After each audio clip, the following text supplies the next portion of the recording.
Hi everybody, this is TheHande, and today I'm doing something a little different. This is a commentary, but it's not going to be a live running in the background commentary for Aquatoon X, which is the new Aqualung teaser cartoon for his Mega Man X walkthrough video. So it's been over 2 years since we last made this, made a cartoon. The last one was the Mega Man 10 cartoon.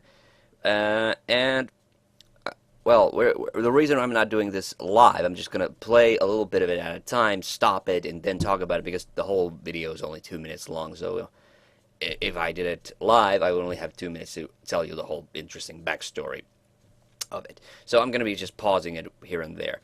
And let's start with this scene, which is this whole dark silhouetted. This is the idea that this is all supposed to be like a destroyed building, and this is, of course, the capsule from which Aqualung X emerges from. And I'll play the scene out a little bit so you can see it a bit. That voice of the sound of the door opening. That's just me. I think you can tell. It's just me, and I pitched the tone, toned the pitch of my voice down considerably in order to, in a vain effort to try to make this sound a little bit more mechanical. I didn't have a good door opening sound in my usual sound effects in my sound effects, so that's why it's there. So a lot of this is very familiar to anybody who's watched our previous cartoons, or my old cartoons. So this was a weird mix of me using Windows Movie Maker, just as before. Again, I drew everything in Paint and I animated with Windows Movie Maker. But the editing software these days that I use is Power Director.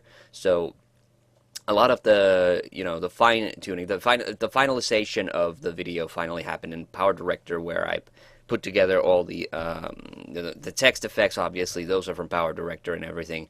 And what I used Movie Maker. Really, any scene that is animated is made in Movie Maker, because funny, and it feels funny to say this, but Movie Maker is actually much better at making cartoons.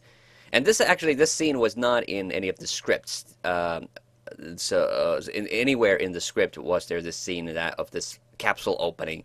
So, but I knew I wanted it to be there because this is always the scene that I imagined opening, let's say, a Mega Man X movie, for instance. I always wanted to see the capsule opening, so this was something that came afterwards. It wasn't in the script, and that was funny because I named all the files in accordance, starting with the number of what the scene is. But because this wasn't in the script, this became scene 00. So that's what that is.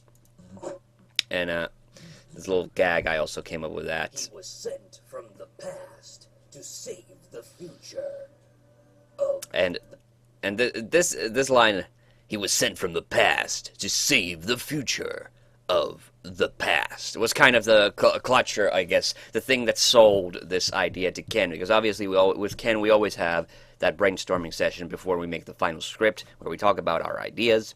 This cartoon was, I think, largely like my idea this time around, so not to take anything away from Ken. It was just that this time around,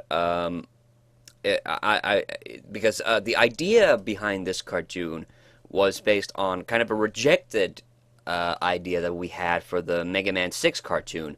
And the original idea for the Mega Man 6 cartoon, which was, the finished cartoon, was Ken being trained by Yamato Man, and we had all the different scenes of the Robot Masters, beat him up and things like that.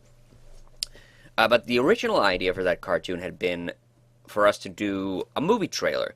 I wanted to do a movie trailer, and it was going to have Mr. X in it. And I don't remember the exact reasons. I do remember Ken was the one who kind of shot it down, either because he wanted it to have Wily in it, or well, actually Wily wasn't in the final cartoon. if I remember correctly. Or maybe because Ken just wanted to give all the Robot Masters time to shine. And this time it was going to be a little different because it was going to be a different series. So Ken was okay, maybe not like giving all the or not giving all the Mavericks their own little sets. We decided let's do one or two, but not all of them, because in Mega Man X there's obviously a lot more characters. But this was the clutcher for me. This was the thing that I wanted to do. This was the idea. I wanted to make a movie trailer. I wanted to make it and I wanted to make it a silly movie trailer, one that seems to be going in a very serious direction, and that's why we have the very Don LaFontaine style in a whirl narration. Now that part is also kind of funny because after finishing this cartoon, and even like during it as well, I suddenly came to the realization, wait a minute, movie trailers these days don't have narration. Most movie trailers these days, they're just clips from the movie, maybe a little bit of text, but almost never a narration. So that's kind of strange because, you know, these days, I guess whoever does these trailers, you know, it's marketing people or whatever, I guess that, you know, they want the movie to promote itself. They want the movie to talk for itself. And so that's kind of funny because that's the one element then in this cartoon that doesn't kind of make sense. But I've always been a huge fan of Don LaFontaine, the Thunder Throat, the In a World, that guy. So just, you know, I guess as a homage to him, we decided we were going to do a very Don LaFontaine style delivery. The music here playing in the background is the build-up music to the Sigma battle, and that was a great sinister piece of music to use. I was thinking about maybe like doing MIDIs again, but I decided like if I can get the actual music from the game, it sounds good enough in its own right that I think we can use it. Because, you know, I still used MIDIs for the Mega Man 10 cartoon. No, actually, I think we used the actual... Yeah, we did use the actual game music. So, I guess, well, you know, if push comes to shove, and if we ever do another one of these, I might use a MIDI again, but, you know, this time around we used the real music. And yes, this is the one big contribution Ken had. He had a couple, like I said, in our previous cartoons, it's usually gone one of two ways, that either I come up with the majority of ideas, or Ken comes up with the basic concept of the cartoon, and then we contribute parts of it. This was probably the first time in a long while that I don't remember if we've ever had a cartoon where I wrote almost all of the gags and bits and things. But Ken did have one or two really kind of significant contributions to this cartoon overall, so I'm not downplaying his. And one was that he wanted to finally update his look in the cartoon. And, you know, in the old cartoons, if you go back, Ken has long flowing hair and he's got a little goatee.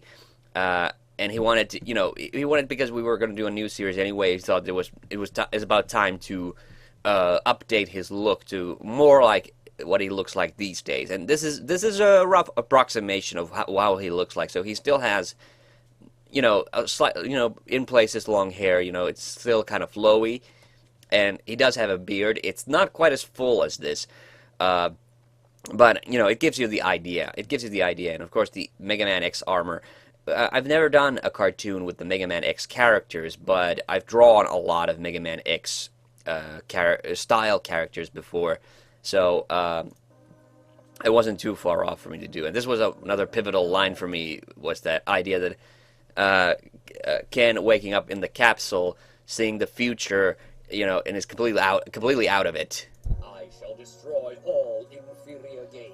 And here we have two of the Mavericks, Sink-a-Million and Launch Octopus, and you can tell that I did not look at reference art when I was drawing this. I did look a little bit, so I would remember to add the spikes for, you know, Sink-a-Million, because they weren't originally there.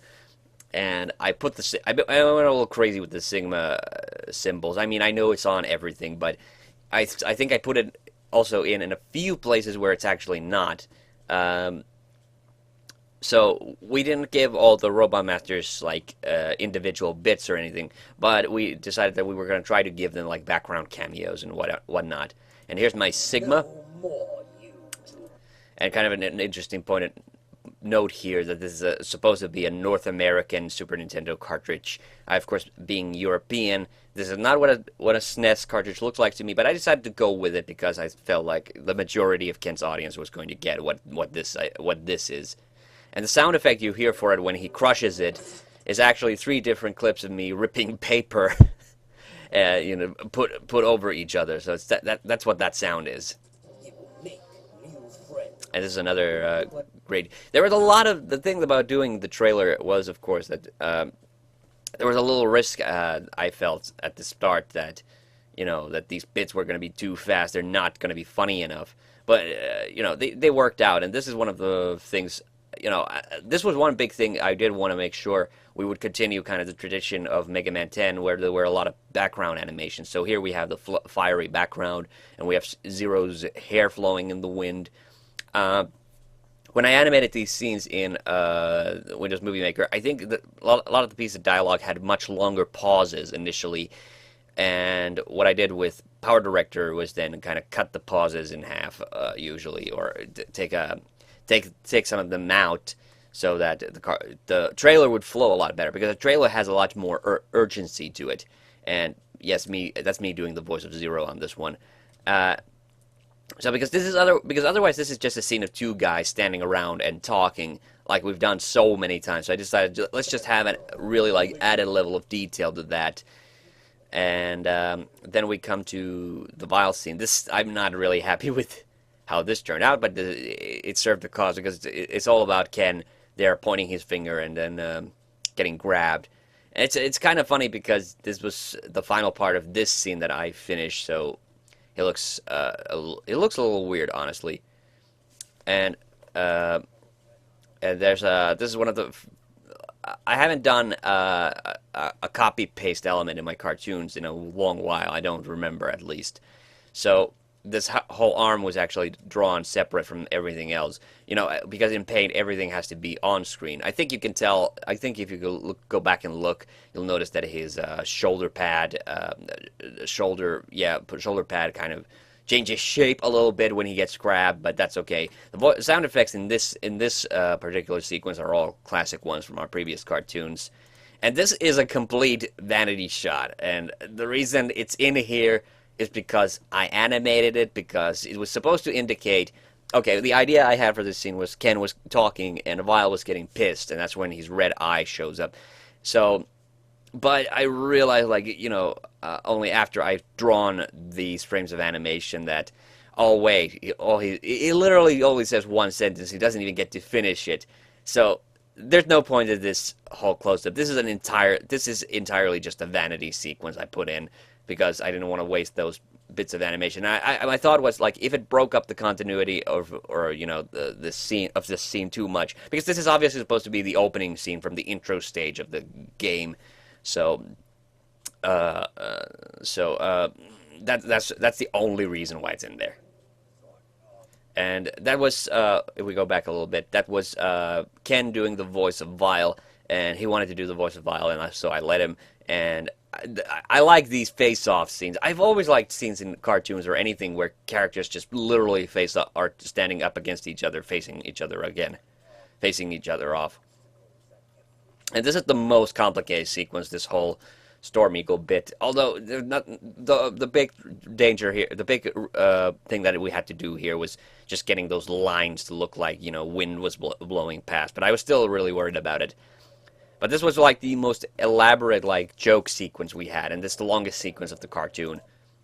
I don't know if you could tell that I hope you can tell on subsequent viewings. If the first time you miss it, the reason Ken loses his balance is because the ship bumps up and down, because obviously this is supposed to be the airship of Storm Eagle. That's another thing I'm afraid wasn't coming in through clear enough. But you know what, guys who are gonna watch this, they're familiar with, first of all, Ken. And they're familiar with Mega Man, and they're probably familiar with Mega Man X. So I really hope that when they watch this cartoon, they kind of realize that it all ties together. Oh, this I loved. I loved this little bit of him flailing his arms up and down. This was supposed to be the most classic cartoony bit, and it maybe goes on a little bit too long. That sound effect took a little bit longer, but this was always the idea that he was just going to fall off. And this is more of our cameos, like Flame Mammoth's back there. You'll notice he disappears after, Storm Eagle falls through the ceiling. And they're playing poker. This is, again, another freaking poker reference, because I made a cartoon where everybody was playing poker. And that crash sequence, that looked really good. I'm actually really proud of that, because that's something I've always struggled with, how to make it like a big cloud transition to another scene. And this is Ken as the voice of Chill Penguin, and me as Boomer Kawanger. Again, I didn't look at the reference art, I just kind of drew the characters the way I felt they looked, which is kind of weird. But Ken definitely deserves huge credit for this joke right here, which is, hey, yo, Penguin, chill. Because I had a completely different. It was going to be more or less like Ken going around insulting the Mavericks originally. So like, look at this freaking penguin, something like that. I don't even remember what the original line was anymore. But then, like, during the brainstorming session, Ken just came up, or Ken just told me that, hey, at one point I really would want somebody to kind of, Chill Penguin would be freaking out, and somebody would have to say, yo, Penguin, chill. And that was such a great gag, so that's why I left it in. The laugh track, a lot of things are ripped off from me. Oh, and that insert dramatic text here, that was another original gag that I had in the...